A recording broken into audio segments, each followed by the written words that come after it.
Hey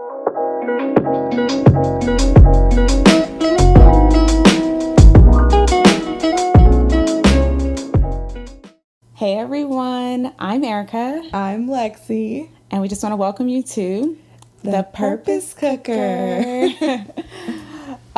So this is a podcast / YouTube channel basically dedicated to all things millennial, faith-based, and what it means to be a Christian in this world, but not to be of the world. Yeah, we just want to talk to you guys about life and how to navigate doing life as a Christian, and kind of showing you that being a Christian is cool. It doesn't have to be put into this weird square box, and that it's a lifestyle. It's not this weird thing where you see like certain Christians and they're awkward and they're weird. Like, no, you can totally be cool. You could be yourself. You're just following and obeying the word of God. Yeah. And in particular, one of the topics that we wanted to kind of discuss was like, what does it mean to be a turned up Christian?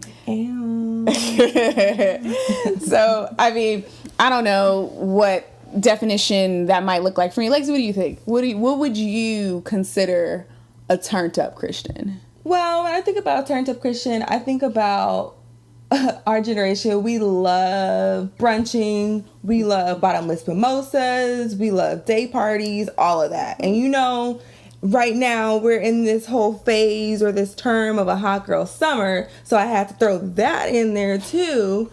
So we just wanted to just talk about what it looks like to drink as a Christian, and is it okay to drink as a Christian? What does that look like? What does the Bible say about that? And how does that fit into the bigger picture of just being a Christian and wanting to drink in general?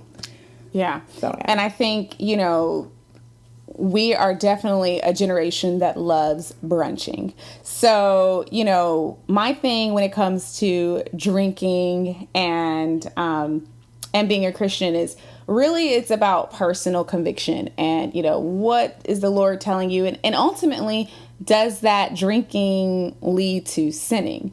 So, you know, if you're texting, you know, are you up text and is 1:00 in the afternoon, you know, I think that might be borderline, you know, it's going to lead you somewhere that maybe you did not intend to go.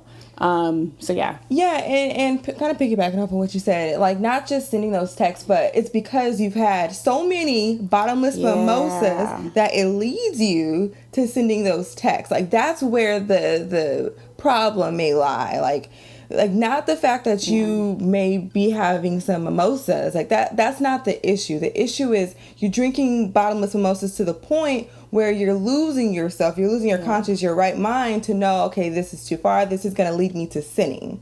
Right. That's where the problem comes in. So we don't think that it's a problem to have mimosas or go wine tasting or to drink or anything like that. I mean, Jesus drank wine, so I mean, what's the harm in that? I love wine. Yeah. I love mimosas. So there is no issue with that. It's just drinking to the point where it's going to lead you to do something that you probably wouldn't have done before. Right. So, kind of piggybacking off of that, I don't know if you guys have ever heard of Jonathan McReynolds' song, Cycles. There's been times where, or if you feel like there's ever been like doors closed, like God has closed that door, or you close that door, you're like, I'm not going back in that direction. But sometimes drinking those bottomless mimosas or going to brunch, doing the different things that may lead you to sinning, it can send you back into those cycles that you don't want to do. So I encourage you guys to listen to that song because it's so inspirational and it'll really get you thinking like, am I doing the right thing? Should I stop at maybe mimosa number 2 or 3 or 4, whatever your limit is? Should I stop there because it's going to lead me to doing something that I don't want to do? So just putting that out there as a filler. Yeah, and you know what, like what Lexi's saying, I mean, like, again, I stress like the personal preference thing because, or personal conviction, because for me, where I'm at in my life and, you know, I've made a decision that I don't want to be drunk. I'm not trying to drink with that purpose or those intentions. For me, I don't want to be drunk because I can't make sound decisions. And I feel like to be able to fully function and, operate my full authority, I need to be of sound mind. Yeah. That's my personal conviction. Now, does that mean I won't drink? No, I'm still going to have an occasional drink here or there. I just don't have the intentions of being drunk. And there's a difference between that. And I kind of want to dive into a little bit of the word, where are we getting this? I was going to say that. Yeah, where are we getting this from? Because the Bible does not say you cannot drink. Mm-hmm. However, what the Bible does say, so there's a couple scriptures I'm going to quote. So one of them is from Proverbs. It's Proverbs 23, Proverbs chapter 23, verses 19 through 21. Listen, my son, and be wise, and set your heart on the right path. Do not join those who drink too much wine or gorge themselves on meat, for drunkards and gluttons become poor, and drowsiness clothes them in rags. So that really is just kind of talking about moderation is really what it boils down to. Too much of anything is a problem. You drink, you eat too much, it's a problem. You get fat. Yeah, and not only that, you start idolizing those things. It becomes a vice for you. Yeah. So, that's really what God's trying to get through to us. It's just moderation and having self-control. Yeah. Really it's self-control. Knowing when enough is enough, whether it's food, whether it's drinking, whatever it might be. It really boils down to that. Mm-hmm. And then the next verse I want to quote is from Ephesians chapter 5, verse 18. Do not get drunk on wine, which leads to debauchery. Instead, be filled with the Holy Spirit, or with the Spirit. So again, it's not saying don't drink. It's just saying don't be drunk, because you're not able to operate in your full capacity. And, being drunk leads to other things. Are you trying to fill a void? Is there something that you're missing? Are you trying to numb yourself from something? It piggybacks into so many different areas. So that's why I say it's really important that you are in prayer and that you, pray and ask the Lord to reveal what his will is for you. Is drinking something that maybe you shouldn't drink? Yeah. Well, it's interesting because kind of going a little bit into my story and my testimony, maybe about a year or two ago, I would love going out to parties and clubs and day parties and brunching and all that stuff. And as I began my journey with God and really seeked out a relationship, not just knowing that, Jesus resurrected and saying that, if he died on the cross, I'm going to go to heaven. I wanted to know God for myself. I didn't want to hear the stories. I wanted to know him personally. Yeah. So as I began my journey and just started my relationship with God, I noticed that the things that I enjoyed doing was less fleshly.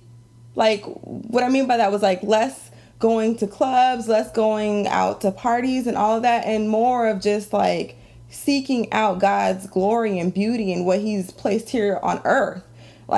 That's what I've been interested in. So as I've been strengthening my relationship with God, I've noticed that I don't want to go to clubs anymore. It went from going to clubs to, okay, maybe I'll just go to a day party. And then after that, I was I don't want to go to really day parties anymore. Maybe I'll just do brunching. And then after that, I was okay, I don't even really want to do brunching that much anymore. I'll have a mimosa, some wine tasting every now and then. But eventually the things that I used to like, my old lifestyle, didn't really fit with the direction God was telling me to go. And I was completely okay with that because I found joy, happiness, and peace with where God was aligning me to go. Mm-hmm.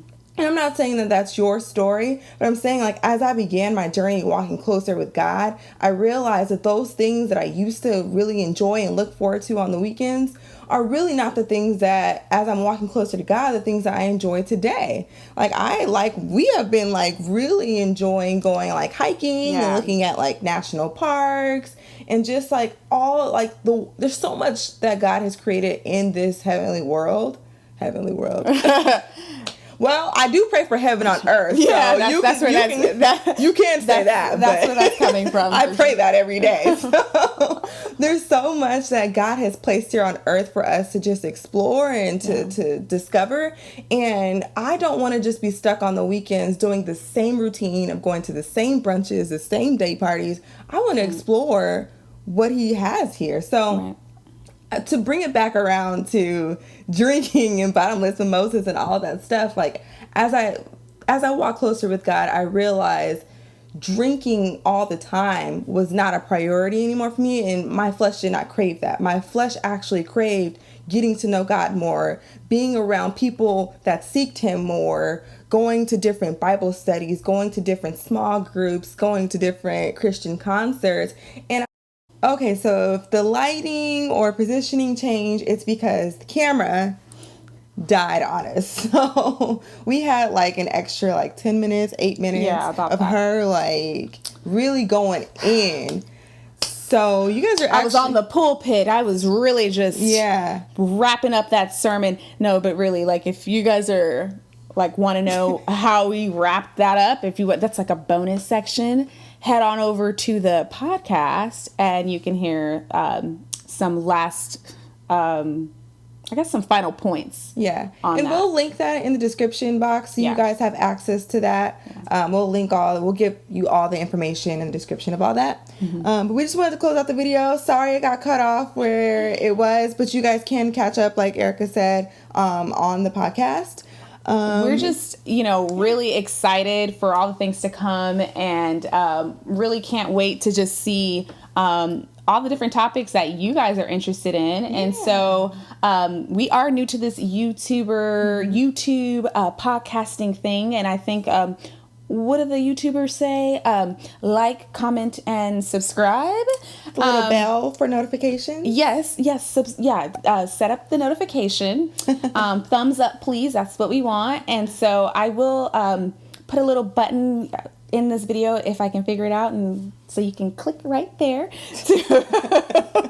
I don't know. I've been watching a lot of YouTube videos, so I just really been kind of wanting to say these things. She calls me corny. I'm just saying. I'm just trying to everybody. Anyways, so yeah, just let us know what you guys want to hear us talk about for future topics, and we'll catch you in the next one. Bye.